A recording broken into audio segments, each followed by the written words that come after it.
When you think mid-sized luxury SUVs, it's the Germans that come to mind, but Volvo has a great one in the XC60. It's playing the same game as the Europeans in terms of being a premium, luxurious, dynamic product, but it has that Swedish infusion.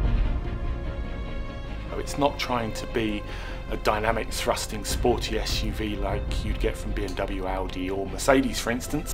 It's flagrantly Scandinavian, if you like. There is something kind of warm and Swedish and woolly sweater with a funny pattern about the interior of that thing compared to, you know, the charcoal grey, you know, cool, technical feel that you get getting into some of its German competitors. If you like that Scandinavian design aesthetic, you'll probably love the XC60.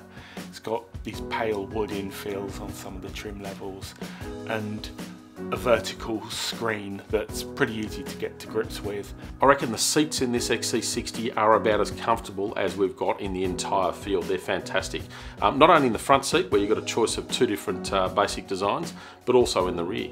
The one thing that we found was missing from the XC60 is a feature that a lot of Volvo drivers love, and it's the incorporated booster seats that go into the back of the car. Rest assured Volvo are bringing that in next year, so they'll return.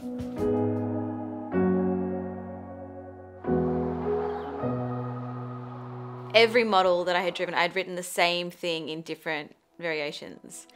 I wrote that it was treacly, I wrote that it was syrupy, I wrote that it was fluid, all these like real like viscousy words, because there was just this plushness about the car.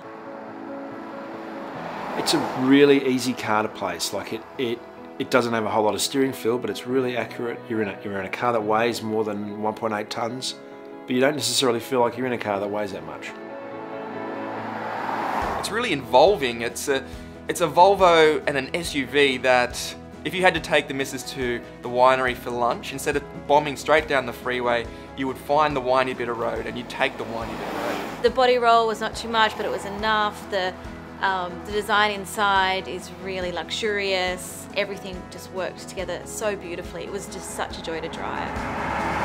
The harder I've driven it and the more versions I've driven of it, the more I'm convinced that it's the best Volvo in like forever. You get downsized turbo four-cylinder petrol engines and a very modern turbo diesel with new power pulse technology which reduces lag. It's amazing to me the variations in efficiency and performance that they can deliver with essentially, you know, the same size engine sort of stepping up through the range in the XC60 and also the other vehicles that they build. Here in Australia, obviously, it will be a focus on four-cylinder petrol engines, but there's a very, very good diesel as well.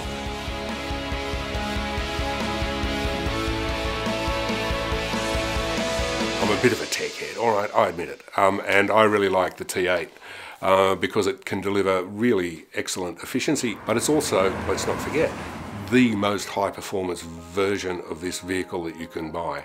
And the number of kilowatts it delivers versus competitors with similar or even inferior power outputs from other European brands is really quite impressive.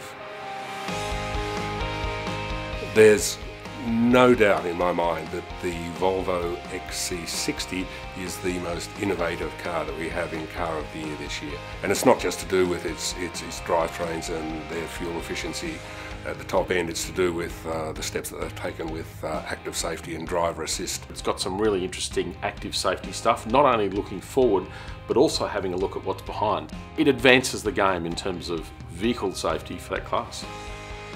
It's just an endearing thing. It's a little bit softer, it's a little bit gentler, but it's packed with technology, packed with innovation. It is a Volvo, but it's new Volvo, and that's what's exciting about the XC60.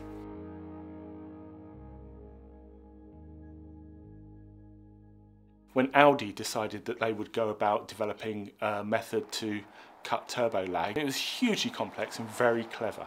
Volvo just used a can of compressed air, really, to achieve much the same end. And you can imagine the Audi engineers just looking at each other and when Volvo came up with that and going, oh, puffing, squirting like that, and not really knowing what to do with themselves, because it's just such a simple thing to do.